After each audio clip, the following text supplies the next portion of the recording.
हम 24 जून को इस्लामाबाद में एक नया सेशन कर रहे हैं और इस सेशन का टॉपिक है रियल एस्टेट में सेल्स बढ़ाने के जदीद तरीके। हमारा डिस्कवर योर टैलेंट का सेशन लाहौर में 3 जुलाई को होगा। आप अगर इस सेशन का हिस्सा बनना चाहते हैं तो आप इन नंबर्स पर राब्ता कीजिए। हमारा स्पेन का अगला टूर जुलाई और फ्रांस और स्विट्जरलैंड का ग्रुप अगस्त में जाएगा। आप इन नंबर्स पर राब्ता करके हमारे ग्रुप का हिस्सा बन सकते हैं। अबन लियाकत हुसैन आज हमारे दरमियान नहीं है। मैंने ज़िंदगी में बेशुमार कामयाब लोगों को देखा, लेकिन जितनी कामयाबी आमर लियाकत हुसैन साहब ने ली, शायद ही पाकिस्तान के अंदर कुछ लोग हों जिनको ये नसीब हुई हो।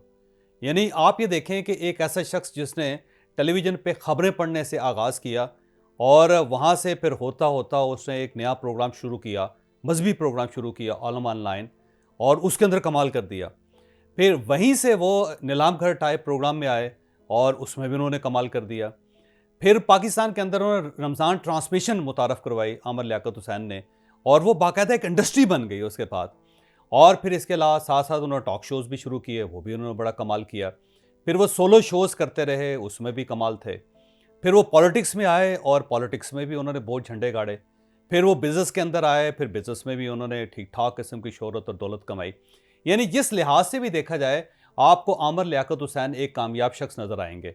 मैंने अपनी आंखों से लोगों को उनके हाथ चूमते हुए देखा। यानी वो शख्स जब बाहर निकलता था तो लोग रास्ते में उनको खड़ा करके उनके हाथ चूमा करते थे। और एक वक्त ऐसा भी था कि तमाम सियासी जमातें, यानी पाकिस्तान के अंदर कोई भी ऐसी सियासी जमात नहीं होगी जो आमर लियाकत हुसैन को अपने अंदर शामिल ना करना चाहती हो। पाकिस्तान पीपल्स पार्टी उनकी तरफ से ऑफर थी, MKM का वो हिस्सा रहे हैं, पाकिस्तान मुस्लिम लीग नून की तरफ उनको ऑफर थी, PTI ने खुद यानी इमरान खान साहब ने खुद जाकर उनको अपनी पार्टी में शामिल किया। इसके अलावा सिंधी पार्टियां जो हैं, वो सिंध की जो अपनी पार्टियां जो हैं वो चाहती थी।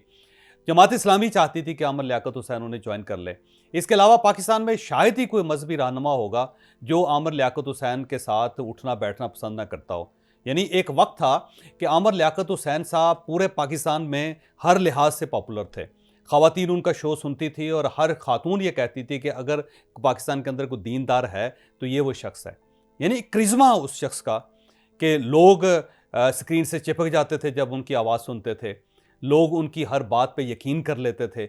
और एक वक्त ऐसा भी था कि जब आमर लियाकत हुसैन ने खुद मुझे ये बताया कि नाउज़ बिल्ला बाज़ औक़ात लोग मुझे इमाम मेहदी कहना शुरू कर देते हैं। यानी एक ये लेवल भी था।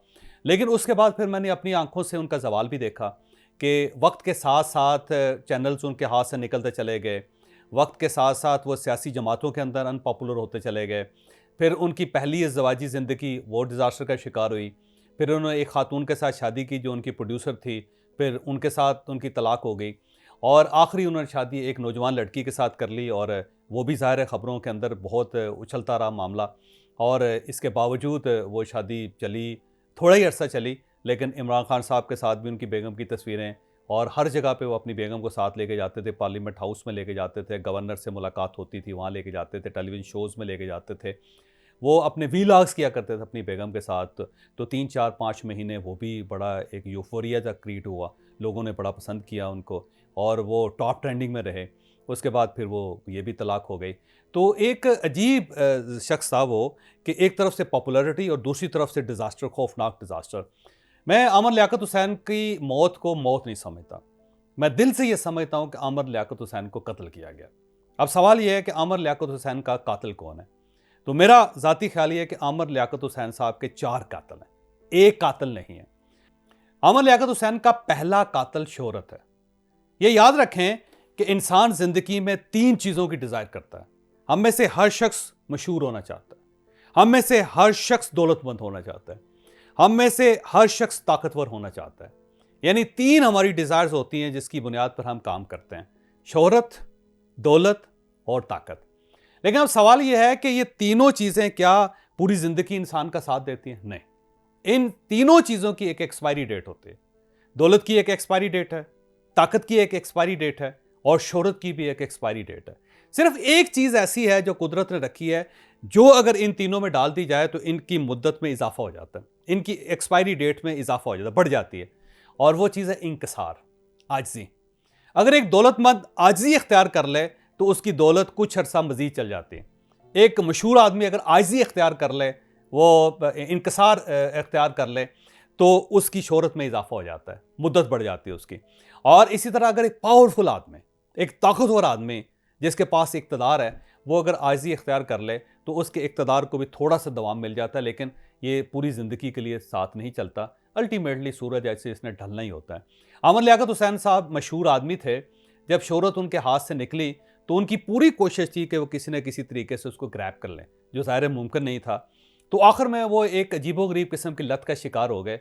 वो हर वक्त स्क्रीन पर रहना चाहते थे, लिहाजा वो इस किस्म के बयानात देते थे जिसकी वजह से टेलीविज़न स्क्रीन के ऊपर भी इन हो जाते थे और सोशल मीडिया के ऊपर भी।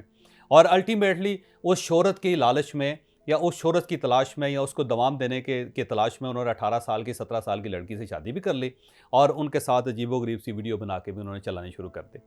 और जब उनका स्कैंडल सामने आया खातून की तरफ से, जब खातून ने कोई वीडियोज़ जारी की या खुला का दावा किया, तो अमर लियाकत हुसैन साहब ने एक ऐसी ऑडियो भी लीक कर दी उसकी खातून से रिलेटेड, जिससे खुद अमर लियाकत हुसैन साहब की शोहरत को बहुत नुकसान पहुंचा। लेकिन वो क्योंकि इन रहना चाहते थे हर जगह पे, तो वो उसमें हर हद को क्रॉस कर जाते थे। लिहाजा मैं शोहरत को इनका पहला कातिल समझता हूँ। यानी वो बर्दाश्त नहीं कर सके कि वो बेनाम रहें या ये जो सूरज है जो ढल रहा है शोहरत का, उसके साथ गुजारा कर सकें। तो पहला उनका कातिल जो है वो शोहरत है। दूसरा कातिल उनका नशा है। ये याद रखें कि इंसान जब मशहूर होता है, इंसान जब दौलतमंद होता है और इंसान जब इक़्तिदार में, पावर में आता है, तो वो एक चीज़ जो उसकी तरफ वो बढ़ता है वो नशा होता है।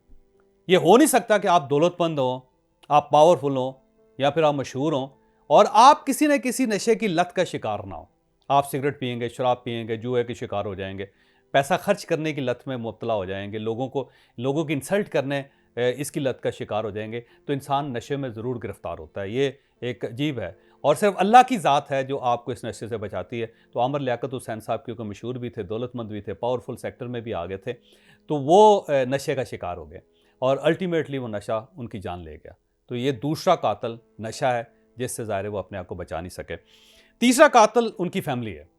यानी एक पुरानी बेगम, सबसे पुरानी बेगम, वो बहुत ज़्यादा कंट्रोलिंग थी और इतनी ज़्यादा कंट्रोलिंग थी कि अमर लियाकत हुसैन खुद ये कहते थे कि मेरा दम घुटता है। और ज़ाहिर है वो फैमिली अपने खामद को, उनकी बेगम या उनके बच्चे अपने वालिद को नहीं चला सके और उनसे अलग हो गए। दूसरी बेगम उन्होंने मोहब्बत से शादी की थी और वो मोहब्बत की शादी नहीं चल सकी, वो खातून भी इनके साथ नहीं चल सकी। और तीसरी जो उन्होंने बहुत बड़ा इनिशिएटिव लिया था, अपनी शोहरत का दाव पे लगा दिया, अपनी दौलत का दाव पे लगा दिया, सब कुछ दाव पे लगा दिया और वो औरत भी उनके साथ नहीं चल सकी। तो तीसरी कातिल बेसिकली फैमिली है। ये याद रखें कि अगर घर में सुकून नहीं होगा तो आप बादशाह भी होंगे तो अल्टीमेटली आप डिजास्टर का शिकार हो जाएंगे। आप कितने मशहूर क्यों ना हो, आप कितने बड़े दौलतमंद क्यों ना हो, लेकिन अगर घर के अंदर सुकून नहीं है तो ये ज़िंदगी जहन्नम बन जाती है। और अमर लियाकत हुसैन साहब की ज़वाजी ज़िंदगी ने उनकी ज़िंदगी को जहन्नम बना दिया था। और चौथा और आखिरी कातिल मीडिया। मैं मीडिया को ज़िम्मेदार समझता हूँ, क्योंकि जब अमर लियाकत हुसैन डिज़ास्टर का शिकार हुआ तो मीडिया का कौन सा ऐसा सेगमेंट होगा जिसने अमर लियाकत हुसैन का मजाक नहीं उड़ाया।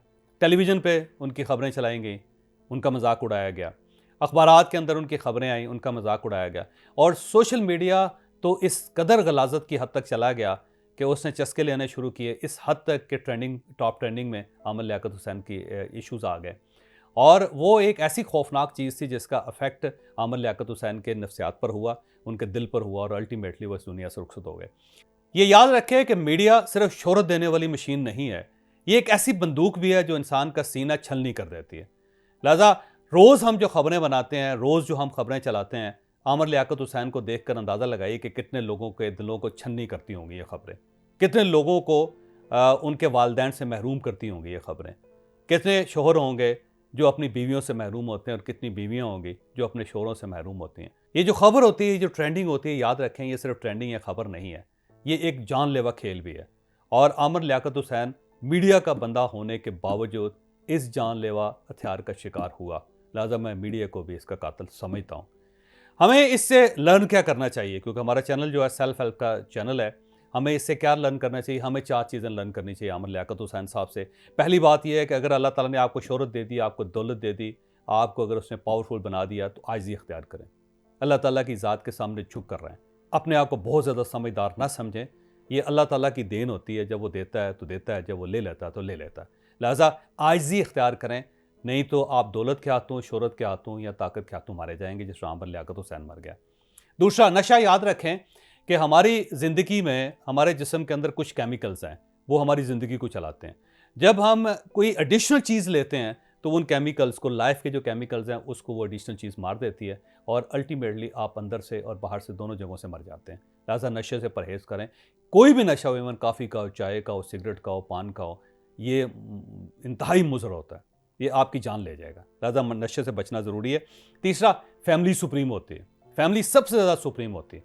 अगर आपको अपना कारोबार छोड़ना पड़े, आपको अपना इक़्तिदार छोड़ना पड़े, आपको लाइमलाइट जो वो छोड़नी पड़े, तो आप छोड़ दें, क्योंकि फैमिली सब कुछ है।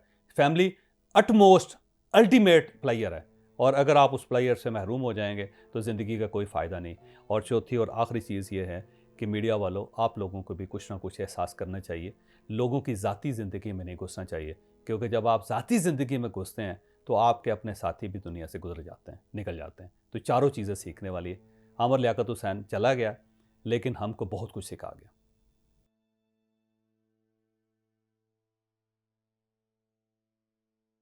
और हमारा कैरियर काउंसलिंग का कोर्स 17 जून से स्टार्ट होगा। इसके दो हिस्से होंगे। अगर आप बिजनेस करना चाहते हैं तो बिजनेस में आप अपना कैरियर कैसे बना सकते हैं, और अगर आप जॉब हासिल करना चाहते हैं तो जॉब में किस किस्म का कैरियर आपको सूट करेगा, हम इस कोर्स में आपको यह बताएंगे। आप इन नंबर्स पर रब्ता करके इस कोर्स का हिस्सा बन सकते हैं।